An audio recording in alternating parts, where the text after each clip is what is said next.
Irmãos, nós começamos na semana passada a ministração do texto que encontra-se lá em 2 Crônicas, segundo livro das Crônicas, capítulo 7, versículo 14. Nós iniciamos a ministração deste versículo para tratar sobre um verdadeiro avivamento, e nós ministramos a parte A desse versículo que é tão conhecido, que tanto ministra as nossas vidas, que nos traz novos horizontes. E eu quero lhe convidar a voltar os olhos para essa escritura, para esse texto do segundo livro das Crônicas, capítulo 7, versículo 14.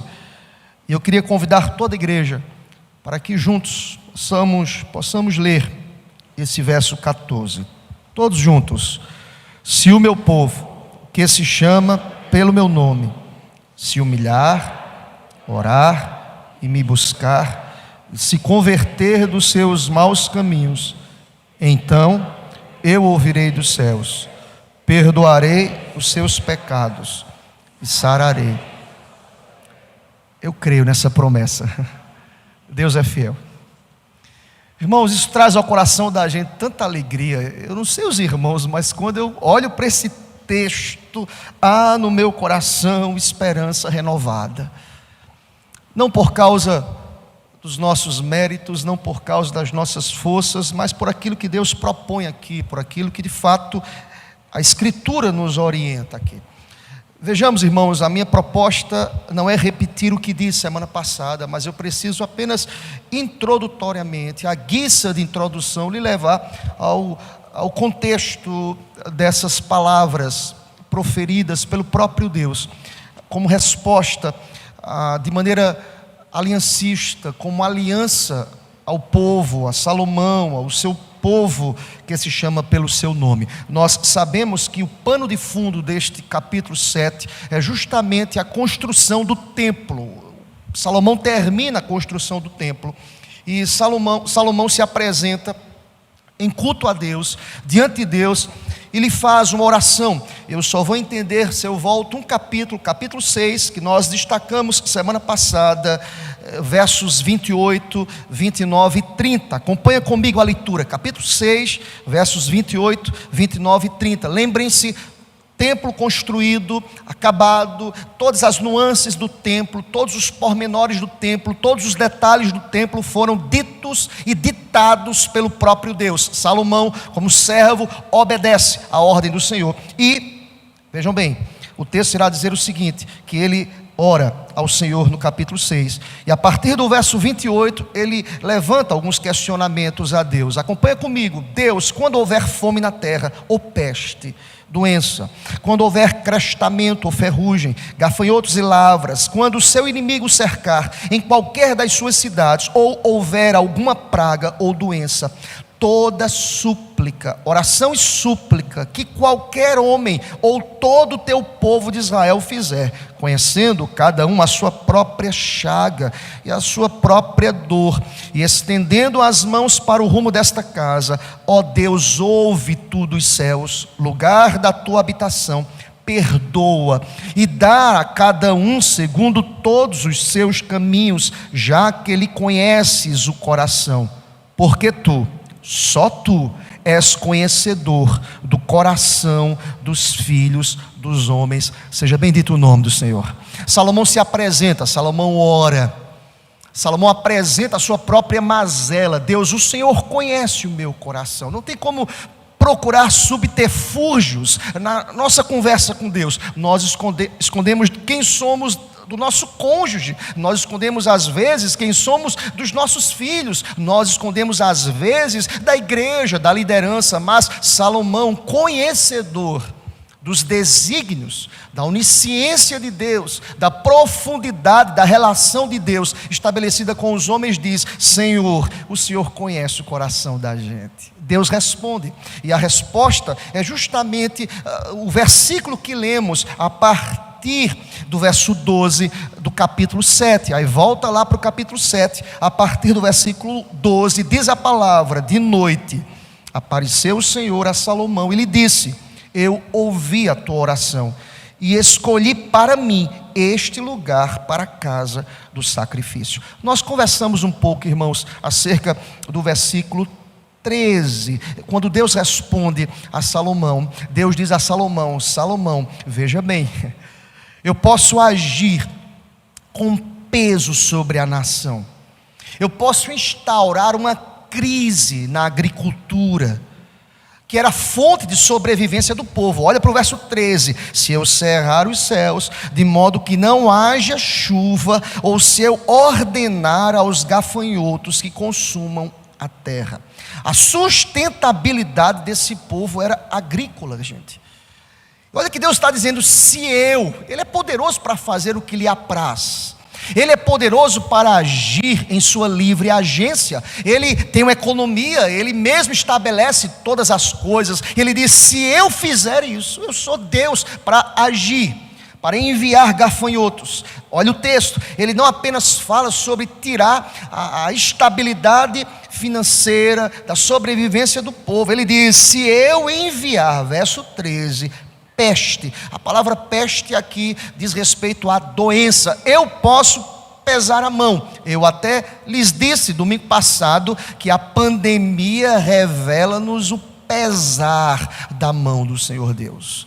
Um Deus que pesa a mão, um Deus que exorta, um Deus que traça as nossas vidas caminhos que às vezes nós não compreendemos, mas nós reconhecemos que Deus, Ele tem sempre o melhor. Aleluia. Deus tem sempre o melhor. E Ele responde a Salomão dizendo: olha, eu posso enviar doenças entre o povo. Mas o texto não para aí. Glória a Deus por isso. E nós começamos a falar sobre isso semana passada, que o verdadeiro avivamento está condicionado a uma condição que nós a chamamos de condição sine qua non. Olha, a parte A do verso 14 trata sobre esta condição sine qua non. Se o meu povo, há um povo aqui, e esse povo está aqui hoje à noite, glória a Deus. Esse povo se reúne nesse domingo em várias comunidades espalhadas neste mundo. Há um povo que foi selado pelo Santo Espírito de Deus. Há um povo que nasceu de novo. Há um povo que tem um Pai que é poderoso. Há um povo que clama, há um povo que ora. Há um povo que abre suas bocas para dizer: Deus, nós necessitamos da tua intervenção. Percebam a condição de sine qua non. Se o meu povo, há uma identificação de relação com esse Deus. Nos diz a palavra: se humilhar, orar, me buscar e se converter. Nós tratamos na semana passada que um verdadeiro avivamento está intimamente ligado a um tempo de conversão. Eu não vou repetir o que disse semana passada, mas é fato, irmãos, quem quer avivamento precisa entender que é necessário uma vida íntima com Deus. Há uma necessidade urgente de uma relação profunda com Deus, e nós tratamos sobre essas verdades que estão intimamente ligadas a uma vida de compromisso, de santidade, de rompimento com o mundo, de dizer não às mazelas desse mundo, de romper com os conceitos desse mundo, de dizer: nós temos um Deus, nós somos identificados pelo Espírito Santo com Deus que é poderoso, que é santo, que não pactua com as mazelas deste mundo, mas nós fomos salvos do mundo, rompemos com os grilhões do mundo, e nós podemos dizer: vivo não mais eu, mas agora é Cristo que vive em mim. Aleluia. Avivamento está intimamente ligado a um tempo de conversão. Nós tratamos sobre isso. A nossa proposta hoje à noite não é repetir isso, mas é afirmar a segunda e última verdade para a gente, olhando para o texto, o verso 14, e a parte B desse verso 14. A segunda verdade, como continuidade, é que um verdadeiro avivamento, guarda isso no teu coração, está intimamente ligado a um tempo de manifestações poderosas da parte de Deus. Eu creio nisso, glória a Deus por isso. Avivamento está intimamente ligado a um tempo de manifestações poderosas da parte de Deus. Vejamos, irmãos, as respostas de Deus aqui a esse povo que é identificado com Deus são fantásticas. É impressionante, irmãos, ao ler a biografia de Ashbel Green Simonton, Nós estamos nesse período da reforma e nós sabemos que o primeiro missionário a pisar em solo brasileiro foi Ashbel Green Simonton, que chegou no Brasil e pregou o Evangelho. E que trouxe a mensagem do Evangelho. Claro, do gueto evangélico, ele foi o segundo missionário. Os congregacionais chegaram aqui primeiramente, depois os presbiterianos. E sabe que Ashbel Green Simonton escreveu? Ele disse assim: o avivamento é obra de Deus, periódica e poderosa. É o motor de coisas novas, de realizações extraordinárias e de certa duração na área da educação religiosa, na área da evangelização e missões, na área de socorro ao sofrimento humano. Olha aqui para mim, querido, quando Deus varre uma nação com avivamento, Deus muda toda uma sociedade para que a glória seja dada a Ele, em nome de Jesus. Quem deve clamar por isso? O povo de Deus. Quem deve pedir a Deus? O povo. Quem é identificado aqui na parte A desse texto como o povo que chama pelo nome de Deus. Deus é um Deus que responde. Simonton vai dizer, avivamento está intimamente ligado a isso, a manifestações extraordinárias de Deus. Mas presta atenção que eu vou lhe dizer, querido irmão, é que toda vida espiritual, seja no indivíduo, seja na comunidade, seja na igreja, ou em uma nação, isso é fruto da ação livre do Espírito Santo de Deus. A nossa esperança tem nome, Ele é o socorro bem presente na hora da tribulação, aleluia. Tem nome, irmãos, é ação livre do Espírito Santo. Avivamento diz respeito a isso, irmãos. Anunciação de que Deus pode, que Deus responde. Avivamento reúne um grupo que tem expectativas. Lembrem-se, Deus pode mexer com a estrutura financeira de uma nação, como diz o verso 13. Deus pode enviar a peste, a enfermidade, mas esse mesmo Deus que diz, olha, eu posso fazer isso, mas há um povo que se identifica com uma relação íntima comigo, se humilhar, orar, me buscar, se converter dos seus maus caminhos, eu vou ouvir dos céus. Presta atenção que eu vou lhe dizer, querido irmão, Deus está com os seus ouvidos abertos à oração que nós estamos fazendo. Deus tem misericórdia, Deus responde. Seja bendito o nome do Senhor.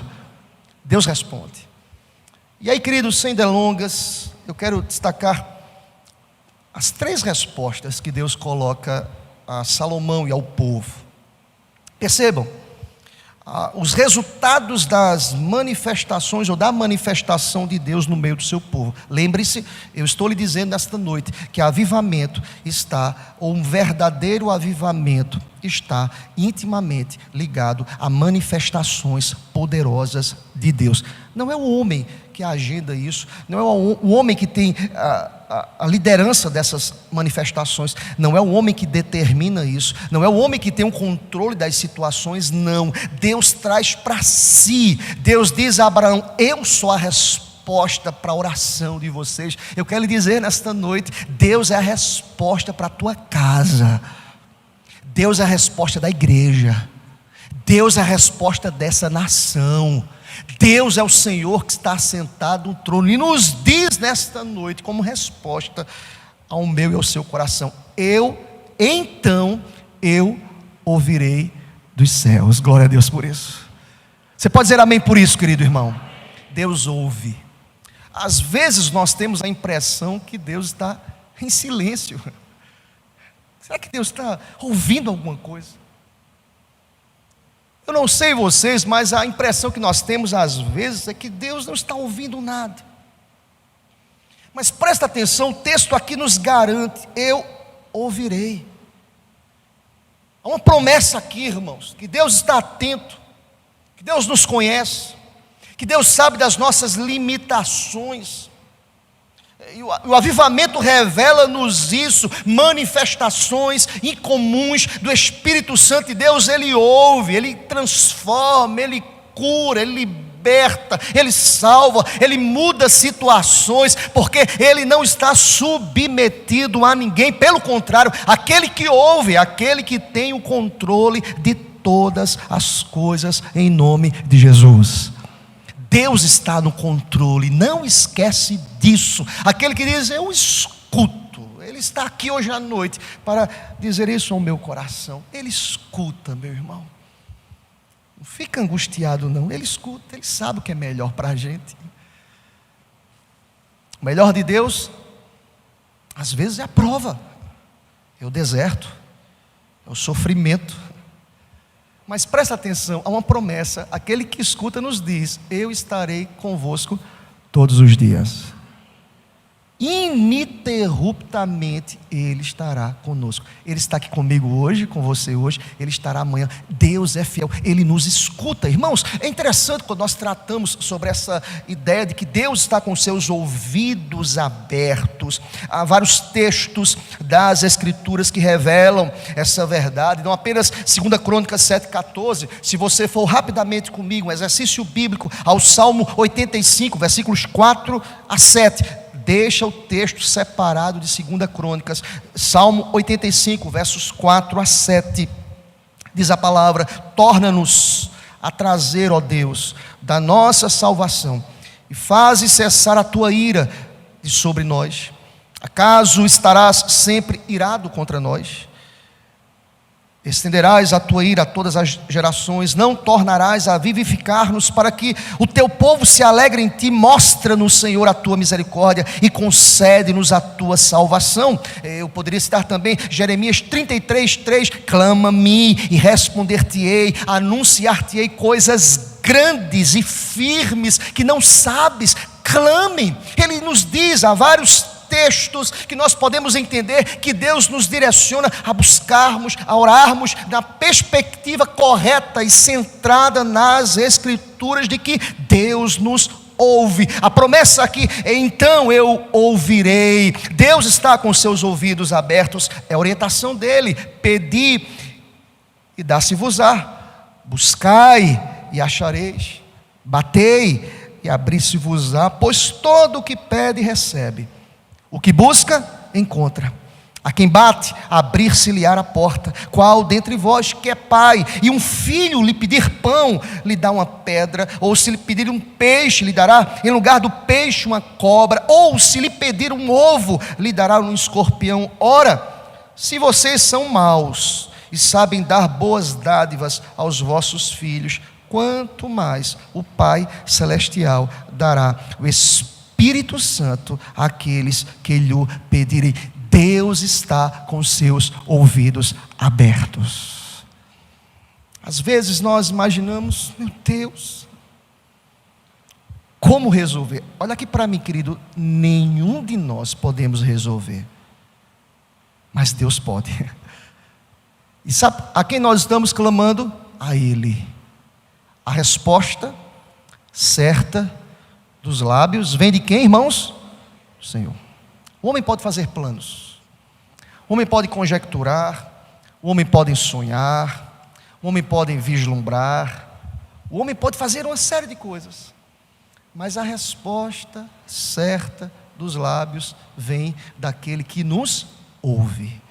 A primeira promessa aqui para a gente hoje à noite é que verdadeiro avivamento está intimamente ligado a manifestações poderosas de Deus, porque Ele nos ouve, apesar da gente, apesar das minhas mazelas, do meu pecado, apesar de quem eu sou, de quem você é, apesar da igreja, Ele nos ouve, é promessa.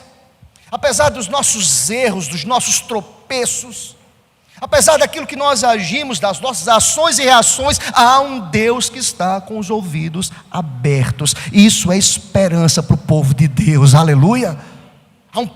Há um Deus com os ouvidos abertos, então eu ouvirei dos céus. Mas presta atenção, a relação de Deus é uma relação de mudança, de transformação. Deus não está ouvindo apenas para dizer, olha que bom, você é um bom filho. Não apenas isso, querido, está ouvindo para nos exortar, está ouvindo para alinhar a nossa caminhada, está ouvindo para manifestar o seu poder em nós. Olha para a continuação do texto, então eu ouvirei dos céus, então eu perdoarei os seus pecados. Seja bendito o nome do Senhor para sempre.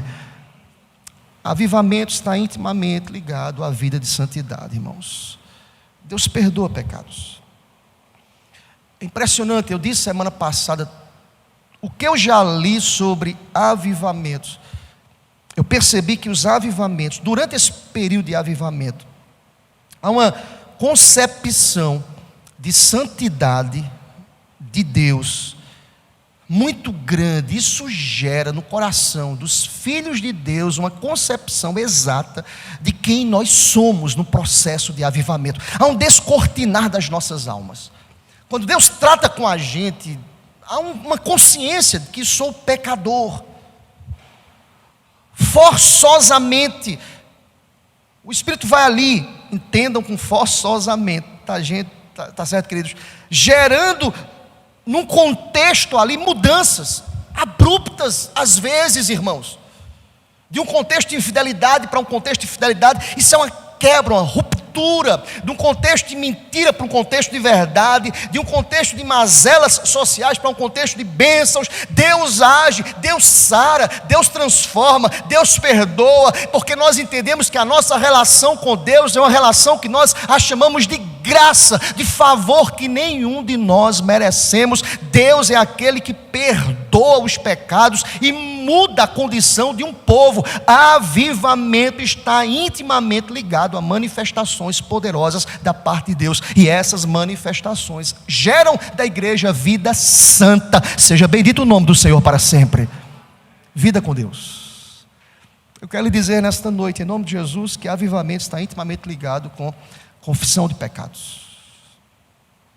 Se você ler na Bíblia todos os encontros dos homens com Deus, eles reconheceram quem eram: pecadores.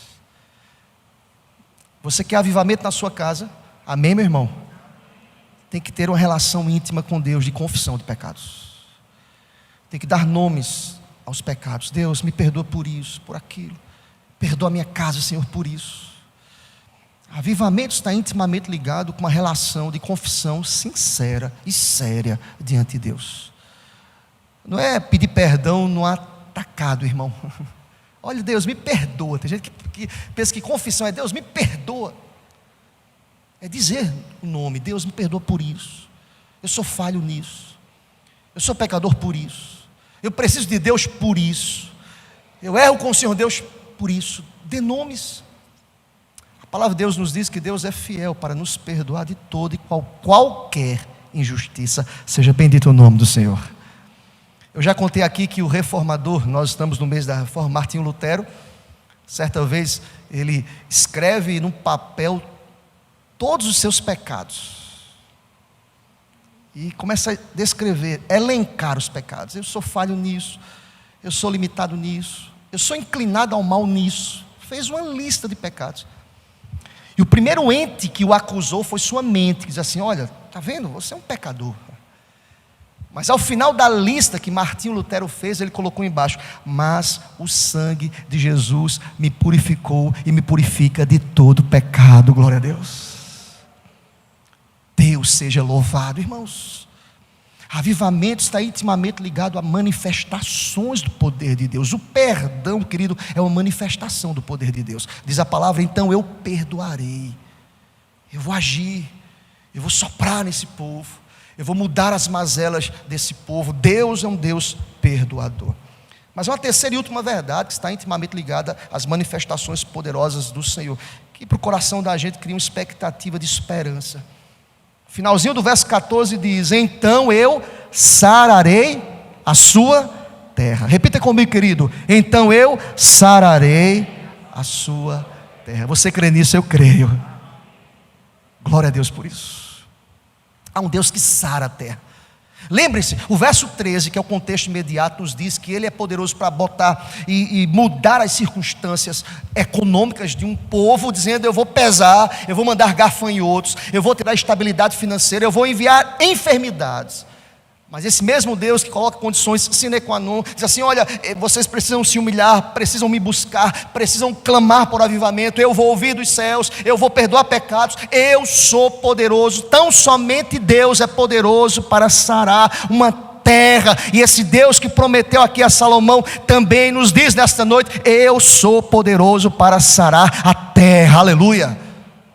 Deus é o mesmo, querido. Deus não muda. Eu estava lendo um fato histórico muito interessante, porque eu entendo, irmãos, que quando eu penso em sarar a terra, eu penso que Deus levanta homens cheios do Espírito Santo. Eu creio nisso. Graças a Deus por isso. Eu estava lendo um texto interessante do reformador Calvino, que ali no período da reforma, especificamente, Deus levanta um francês chamado João Calvino, que chega a Genebra em 1536. A história nos diz que Calvino era muito jovem, irmãos. Estou falando de um homem, de um jovem de 26 anos. E aos 26 anos ele escreve a obra mais importante da história da Reforma, que foi justamente as Institutas da Religião Cristã, em 4 volumes. Nós sabemos que as Institutas estão ali em 4 volumes, porque Calvino vai tratar sobre o credo apostólico. Creio em Deus Pai, volume 1, Deus Filho, volume 2, Deus Espírito, volume 3, e Igreja, na instrumentalidade da igreja. Ele divide isso em 4 volumes. Ninguém nunca escreveu uma obra tão compêndio teológico, tão profundo como esse. Ele só tinha 26 anos de idade, irmãos. A história de Calvino se resume assim: ele estava na França, a sua pregação, ele é extremamente um erudito, e ele falava com tanta avidez o evangelho, que isso gerou transtornos naquela sociedade, e Calvino começou a ser perseguido ali na França. O que Calvino faz? Calvino, até pelos companheiros, é levado, lembrei de Paulo, é levado a outra região. E ele chega nessa outra região, e ele é recepcionado por um pastor chamado Guilherme Farel. Quem foi Guilherme Farel, pastor? Foi um pastor que não tinha as mesmas habilidades que Calvino. Aí diz assim: Calvino, eu quero que você fique aqui na minha região e que você pregue com essa avidez o evangelho. Calvino diz assim: não, Farel, eu estou de passagem em Genebra. Eu estou só de passagem, eu tenho outras agendas. Ele disse assim: olha, Calvino, eu preciso que você fique aqui em Genebra, que você pregue o evangelho, que você nos ensine. Veja a humildade desse pastor, que você nos ajude. Eu não tenho as suas habilidades. E diz a história que Guilherme Farel diz a Calvino: Calvino, se você não ficar aqui, eu vou fazer uma oração imprecatória, eu vou pedir para que Deus pese a mão sobre você. Sabe o que Calvino fez? Sendo assim eu vou ficar. E Calvino fica em Genebra. Calvino fica de 1536 a 1538. E ele começa a pregar o evangelho, ele começa a incomodar aquela sociedade, ele começa a dizer que não pode ser assim, ele começa a dizer que não, aquilo que a igreja mãe da época afirmava. Ele diz que Deus muda uma igreja, mas Deus muda também uma sociedade através da igreja. Calvino começa a dizer que através da educação religiosa, Deus pode sarar uma terra. Queridos, o avivamento que começa num grupo religioso se estende a toda uma nação, porque Deus é poderoso para sarar a terra, em nome de Jesus. Qual instrumento? A igreja. Nos diz a história que Calvino fica ali até 1538, e Calvino é expulso. Olha aqui para mim, querido, um homem de Deus que começa a denunciar o pecado, esse homem de Deus é perseguido. Nunca esqueça disso. Bem-aventurados aqueles que são perseguidos por amor do meu nome. Você vai ser perseguido. Não espere outra agenda, você será perseguido. Não foi diferente com Calvino, irmãos. 1538, Calvino é expulso de Genebra, e Calvino vai para Estrasburgo, na França, e fica de 1538 a 1541. É uma coisa interessante, gente, é que Calvino era tão erudito que Calvino levantava, diferentemente da gente, e pregava o Velho Testamento lendo no hebraico, no original. Ele ia ler o Novo Testamento, ele subia com o texto no grego, ele ia no original. Ele explicava as nuances na sua exposição bíblica. E Calvino era alguém comprometido com uma das solas da reforma, sola escritura. Ele dizia, é somente a escritura. Irmãos, lembre-se, ele foi expulso em 1538 e volta em 1541 para Genebra. Por quê? Porque a liderança religiosa mandou uma carta para Calvino: Calvino, volte, a coisa está feia aqui, volta. Você é boca de Deus, Deus quer continuar te usando nesse período. Diz a história que Calvino, depois de 38, 39, 40 e 41, 4 anos longe de Genebra, volta para a igreja que ele pregava e pergunta aos irmãos: irmãos, onde foi que nós paramos? Qual foi o texto? Porque ele faz uma exposição da Bíblia continuada, capítulo por capítulo, versículo por versículo, porque ele defendia somente a Escritura que pode trazer um verdadeiro avivamento para a igreja e para a sociedade. Olha aqui para mim, querido, Deus pode de fato sarar a terra, mas Deus começa a partir da igreja. Seja bendito o nome do Senhor para sempre. Eu creio nessa verdade, irmãos. É impressionante, irmãos, que Deus ouve e sara.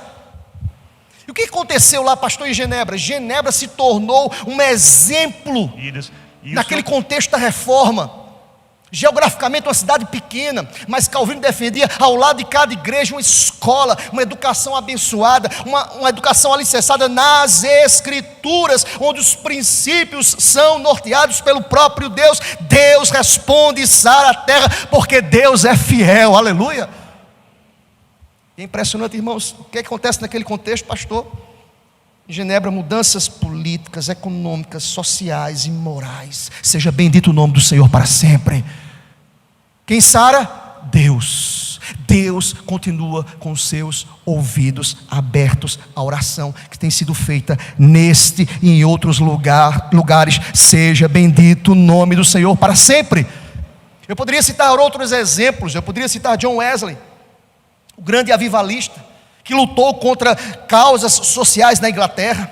Eu poderia citar Finney, que lutou ardorosamente contra a escravidão dos Estados Unidos. Eu poderia citar o próprio Calvino, que atacou com veemência os juros extorsivos de Genebra. Mas pastor, o que é que isso tem a ver com a igreja? Tudo, porque quando nós seguimos a Cristo, nós estamos alicerçados na justiça que a própria palavra estabelece. Clamem, porque é Deus que traz respostas a essa terra, em nome de Jesus. Eu estou aqui hoje à noite para dizer isso ao teu coração.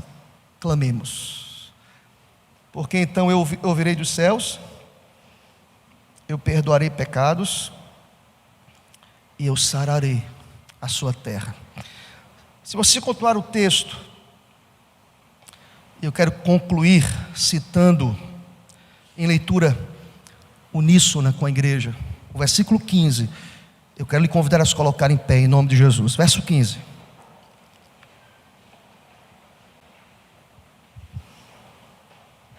E nós iremos ler a uma só voz o que está escrito em 2 Crônicas, capítulo 7, versículo 15. Toda igreja: estarão abertos os meus olhos e atentos os meus ouvidos à oração que se fizer neste lugar. Mais uma vez, queridos, então estarão abertos os meus olhos e atentos os meus ouvidos à oração que se fizer nesse lugar. Quem somos nós? Deixa eu te ajudar, nós somos o povo de Deus. Quem somos nós, igreja de Cristo? Somos o povo de propriedade escolhida de Deus. Quem somos nós? A raça eleita. Quem somos nós? Aqueles que foram selados pelo Espírito Santo de Deus. Quem somos nós? Um povo que clama. Quem somos nós? Um povo que ora. Quem somos nós? Um povo que incomoda. Mas nós temos um Deus que é poderoso, aleluia. Nós temos um Deus que diz: eu vou ouvir, clamem. Nós temos um Deus que diz: eu saro e perdoo pecados. Nós temos um Deus que diz: eu sou poderoso para sarar a terra. Deus está ouvindo o clamor do seu povo. E qual é a resposta, pastor? Ele sabe. O nosso papel é clamar. O nosso papel é orar. Nós não temos a agenda de Deus. Nenhum de nós fomos autorizados. Lembram o que Salomão fez? Deus, faz isso. Aí Deus disse assim: olha, Salomão, vou te responder. Eu faço como eu quero. Eu posso fazer isso, eu posso fazer aquilo, eu posso destruir isso, eu posso mandar enfermidade, eu posso mandar uma pandemia. Mas vocês são meu povo. E se o meu povo orar, é o que nós estamos fazendo.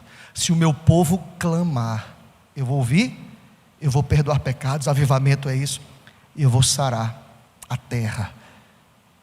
Quem é poderoso para fazer isso? O nosso socorro bem presente, aleluia.